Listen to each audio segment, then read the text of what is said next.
Good evening, I'm Prasad. Looks like Azmin Ali's move to ditch PKR for Bersatu could finally pay off for him. Sources say he's getting close to scoring Putraja's #2 job. Imagine that, having to say Deputy Prime Minister Azmin Ali. But not so fast. Azmin Ali still needs to ward off Hamza Zainuddin and Redzwan Yusof.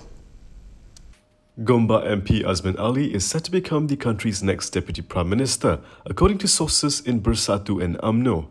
Speaking to Malaysiakini, one source from Bersatu said there was a strong likelihood that the former PKR leader was going to become the Deputy Prime Minister. Meanwhile, three Umno sources, who are members of the party's Supreme Council, also claim that Azmin is set to clinch the post. However, two of the sources, who are in opposite Umno factions, told Malaysiakini that this was done in order to avoid defections. Both sources claimed that Azmin had threatened to withdraw support from the fragile Ismail Sabri Yaakob government if he was not given the post. Ismail Sabri, who was sworn in as the Prime Minister on Saturday, has the support of 114 lawmakers. Azmin commands the loyalty of at least 10 MPs, enough to trigger Ismail Sabri's downfall should they withdraw support. Efforts were made to contact Azmin's camp for comment. According to Malaysiakini, when contacted, an MP who is in Azmin's faction denied any threats were made to get the Deputy Prime Minister post. Meanwhile, Bersatu Supreme Council member Razali Idris denied that any decision on the Deputy Prime Minister post has been made and that this would be decided between Ismail Sabri and Bersatu President Muhyiddin Yassin. Azmin is one of three Bersatu leaders set to be in the running to be Ismail Sabri's deputy. The other two are Bersatu Secretary General Hamza Zainuddin and Supreme Council member Redzwan Muhammad Yusof. One of the perks of being the Prime Minister is being able to use the government's official jet to get around. It's barely been 1 week and several Umno MPs already look comfortable with the perks. Which reminds me, this is why we need a free press and we want you to be an ally so we can continue keeping those in power accountable to you, the voters. Support the channel by clicking on the link below. Photos of an entourage of Umno MPs tagging along Prime Minister Ismail Sabri Yaakob on his official trip to flood-ravaged districts in Kedah have raised many questions on social media. Critics have also questioned the need for a billboard erected in flood-hit Kuala Muda welcoming the Prime Minister on his visit. Ismail Sabri had flown to Kedah yesterday on a government jet. Among the Umno lawmakers allegedly photographed on board were Matzir Khalid, Tajuddin Abdul Rahman, Ismail Muhammad Said, Hassan Arifin and Muhammad Salim Sharif. Umno Wanita Chief Noraini Ahmad was also reportedly among those who were with Ismail Sabri during his site visits. Malaysiakini has contacted Ismail Sabri's office and several of the MPs involved for comment. PKR Youth Chief Akmal Nasir said the new Premier's visit to Kedah yesterday reeked of tone deafness to the plight and suffering of flood victims. He said it was no wonder that some netizens believed that his trip was wasteful. Akmal also questioned the need for erecting a large billboard saying, quote, "Welcome and congratulations Ismail Sabri on the appointment as Prime Minister in the middle of a disaster area." The Johor Bahru MP said there were also allegations that Ismail Sabri and his entourage had more than 50 cars in their convoy. He added that there is an alleged video showing the Prime Minister and his entourage not following social distancing measures, which sets a bad example. Some 1,000 homes in Yan and Kuala Muda were ravaged by the floods. The waters had also claimed the lives of at least 6 people. Azalina Othman, perhaps one of the more capable deputy speakers we've had in a long time, has resigned. Some see this as a chance to introduce reforms. Lim Kit Siang is hoping the PM could now appoint someone from the opposition. Azalina Othman Said has resigned as the Dewan Rakyat Deputy Speaker. The UMNO's Pengerang MP said she hoped her resignation could spur a reset of the upcoming Dewan Rakyat sitting. She said she decided to resign so that the government and the opposition may have more room to reset the Dewan Rakyat so that it can truly function as the forum for professional competition and collaboration between parties on policies and governance. In a statement confirming her resignation, Azalina also said the events of the last 17 months had led her to reflect on the defects of the parliamentary institutions and will support any reform efforts. Her resignation follows the installation of a new government under Prime Minister Ismail Sabri Yaakob, who is also the UMNO Vice President.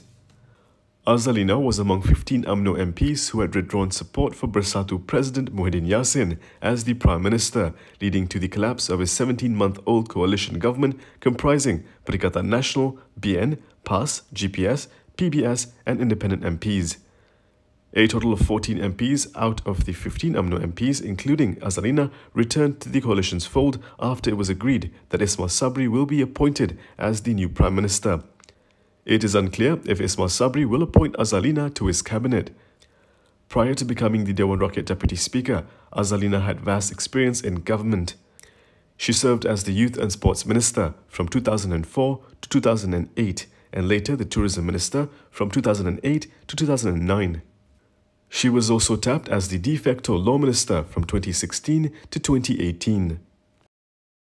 We all know we should mask up, and some of us even double mask, but the Health DG says we may want to make it a practice to wear a face shield as well.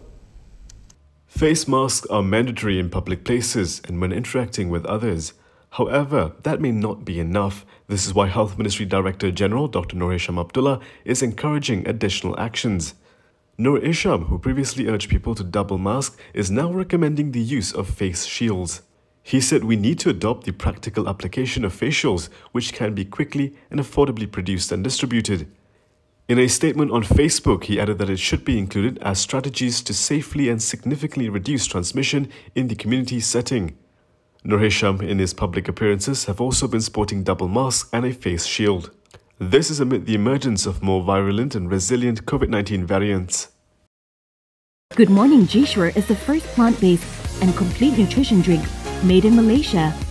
It is suitable for those who are lactose intolerant. Research made by local universities found that more than 90% of our Malaysian population are lactose intolerant. Lactose intolerance can cause bloated stomach and diarrhea. Good Morning G-Sure helps to improve the immune system, reduce the risk of illnesses, and helps to improve general well-being and strengthen our bodies. A happy family starts with a healthy family. I'm still active, healthy, and going strong at the age of 52. It has to be Good Morning G-Sure. You may want to take the recommendations from the Health DG because 5 states outside the Klang Valley have recorded new highs. Malaysia reported 20,837 new COVID-19 cases today. The Klang Valley is showing signs of improvement, reporting cases below the 6,000 mark for the second day straight. But things are looking not so good outside the Klang Valley. 5 states, Sabah, Penang, Johor, Kelantan and Perlis, hit record highs today. It is the first time Sabah is reporting more than 3,000 cases, while Penang is also reporting more than 2,000 daily cases for the first time. Perlis, which has had some of the country's lowest COVID-19 figures, reported 74 new cases today. Meanwhile, police revealed today that over a total of 114,000 applications for travelling across state borders were rejected since June 1st. Bukit Aman Internal Security and Public Order Department Director Zainal Abidin Kasim said the reasons for the rejections include failure to provide relevant medical documents and not being long-distance couples. He added that there were cases of misuse of approvals as well. Shocking revelations from the world of badminton about match fixing. Even more shocking, Chong Wei says he knows who is involved. Malaysian badminton icon Chong Wei said he has no intention of naming and shaming the individual who allegedly tried to fix the 2006 Doha Asian Games semi-final match between him and Indonesia's Taufik Hidayat. The former number 1 shuttler said this after Taufik alleged in a recent interview with an Indonesian TV host that he was offered approximately 117,000 ringgit by a Malaysian team official to throw the match.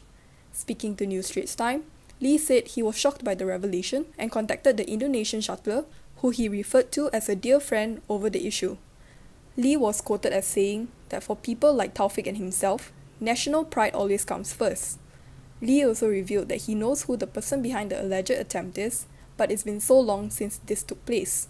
He said because of this, he believes that everyone should move on and he didn't want to name or shame anybody. The 3-time Olympic silver medalist admitted that he had also been approached by bookies to fix matches in the past, but said he had never gotten involved.